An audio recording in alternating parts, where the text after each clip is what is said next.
down. Dangerous move. Has to be careful.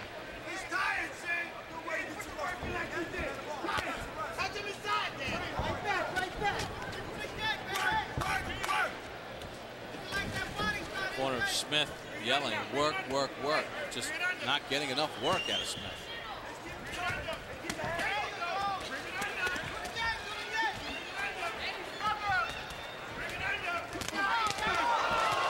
Smith with that left hand. Jacobs digs back in. I would not categorize this performance by Ishe Smith so far as one of these typical underwhelming performances by him. I think he's giving it a very good effort. He's in with a much younger, bigger, faster guy, and he's certainly holding his own. Ishe's throwing some good punches, solid punches.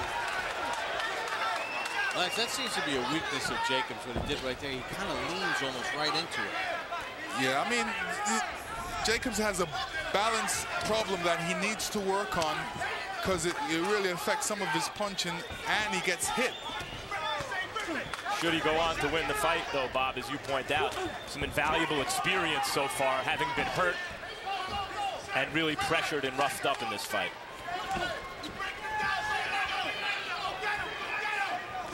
And cut. See over the right eye. End of round number 8, scheduled for 10. He's cutting. Hey. Look, check it out. You got to stay off the rope, champ. Do you hear me? Yep. Stay off the rope. It's a close round, but stay off because you was on the rope. Stay off the ropes, roll out. Let your hands go. Your speed is your power. We're at the Toyota Center in Houston, Texas. Still to come on HBO's Boxing After Dark. Malcolm Clausen puts his 130-pound title on the line against the Ghost, Robert Guerrero from Gilroy, California. Then in our main event, our hometown hero, Juan Diaz, right here out of Houston, Texas, in a 140-pound showdown with Paulie Malignaggi out of Brooklyn, New York. Look, tighten off the defense, punch off the block. He's trying to load up on you. Stay back.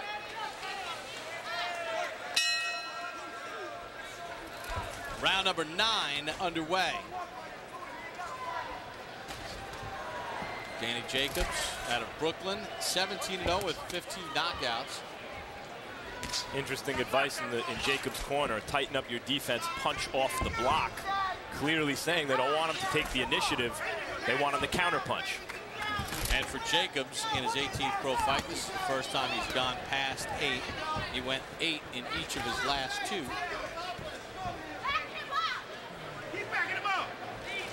Tries to continue to build his resume.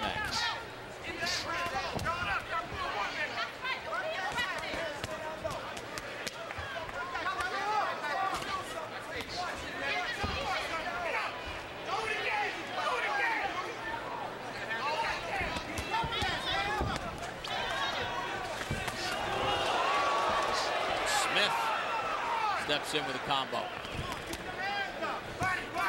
You know, Jacobs has a lot of volume in his punches, but, you know, most of his punches are pitter-patter, and he's scoring the points. Ishe Smith, there's a lot of power behind his punches, a lot of snap, and you can tell, you know, he's not wasteful with his punches. Has he been too economical, though? Yeah, he's been a bit economical on his punches, especially on his combinations. You know, he should have been throwing a lot more body punches.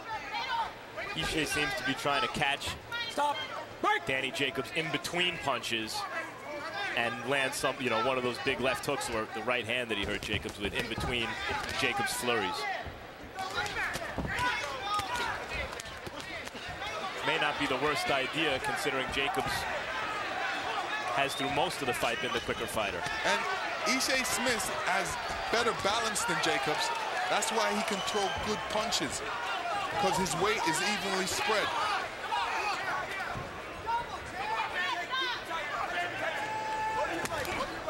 See that his feet are firmly on the ground when he's throwing his punches.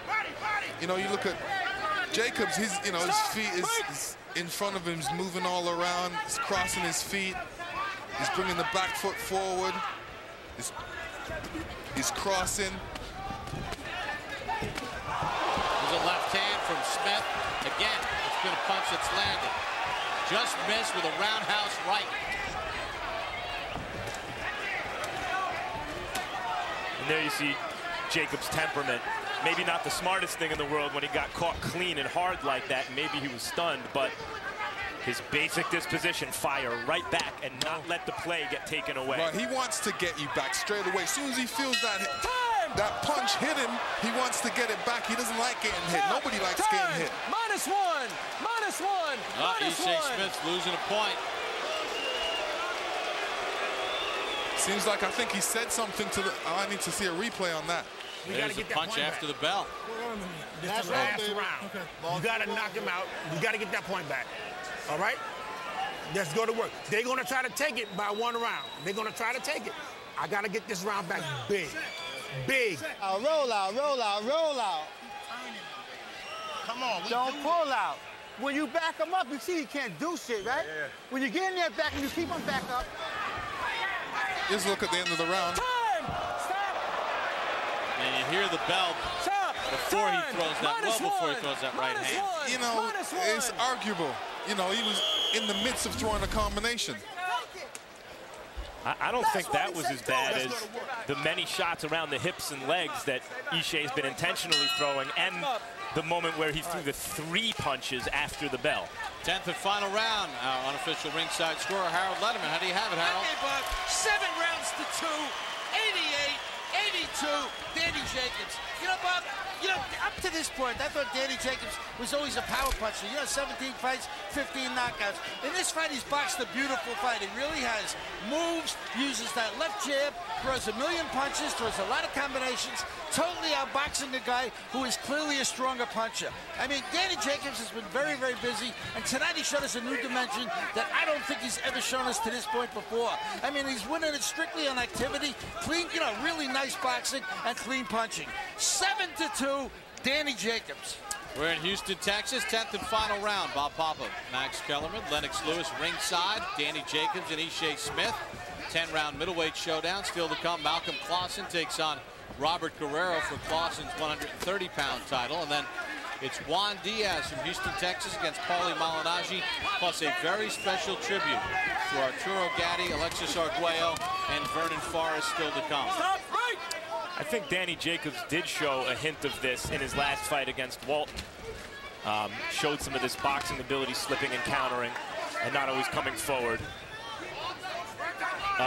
It seems from this fight so far, should he go on to win, that he has a lot to be proud of and some stuff to work on. Lennox, as you mentioned, his balance and defense. Yeah. You know, these are how you learn. You look back at your fights and you say, what could I have done better? And, you know, he will see some things that he could do better and he needs to work on. But as far as heart, he's got it. He's got that lion in him. And he's got the athletic ability.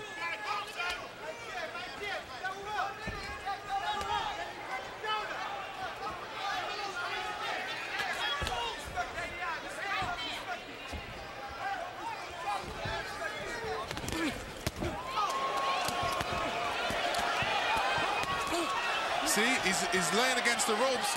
He's leaning back. Okay, he's finally putting that hand up there.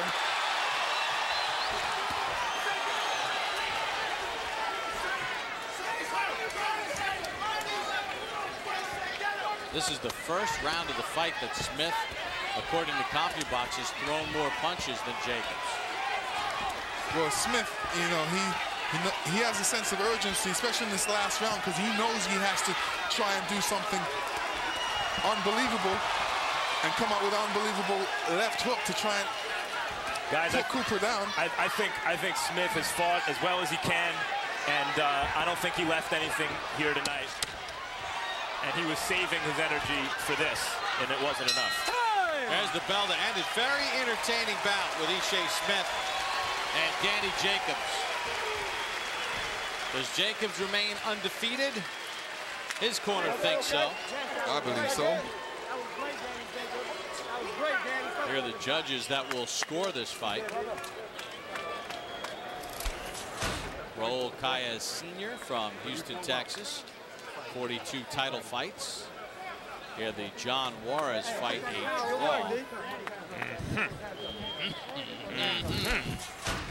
David Sutherland from Oklahoma, only 3 title fights. One of his notables, Juarez decision over Raheem. He scored at 113-111 for Juarez. And the third judge is Gail Van Hoy from Texas, 38 title fights. He had Diaz over Katsides, 116-112. Kind of in line with what we thought the scoring was. Hey, shout out to Aviani and Co., my jewelers. Shout out to my family back at home. And let's take a look at the final punch numbers. It was a busy night for Danny Jacobs, as you will see, throwing 888 punches over the 10 rounds. That's 88.8 per round. Even my Fordham math can get me there.